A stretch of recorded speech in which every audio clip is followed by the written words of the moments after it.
Врие во високото образование. Професорите бараат подобри услови за работа, подпишување на колективен договор и повисоки плати не за 10 туку за повеќе проценти. Од независниот академски синдикат бараат раководството на УКИМ да ги тргне рацете од професорите. Алармираат дека ректорот вршел притисок и уцена да се формира синдикат кој ќе биде под директна контрола на генералниот секретар на ректорот. Високото образование во нашата држава е на дното во Европа.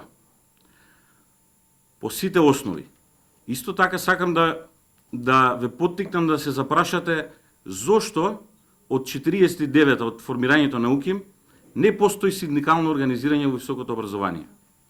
Затоа што секоја политичка власт се плаши од автономијата и од интелигенцијата. Ако се продадеме за 10%, да не им се смееме на пензионерите што се продавале за 500, затоа што кога ќе дојде време за нас да бидеме во пензија, може за 300 ќе бараат да се продадеме.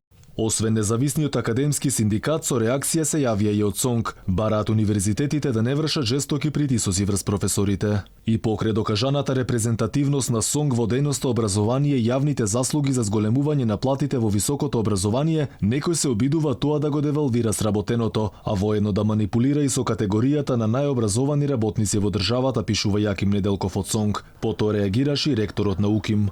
Разочаран сум од неразбирањето и крајната единствена цел која е искористена за други дневно-политички игри и цели. Личниот став на дел од професорите е нивно право. Најчевска ги повикува вработените на УКИМ на бојкот, чија крајна цел е спротивна на интересот на сите вработени и не води кон подобрување на нивната материјално-финансиска состојба.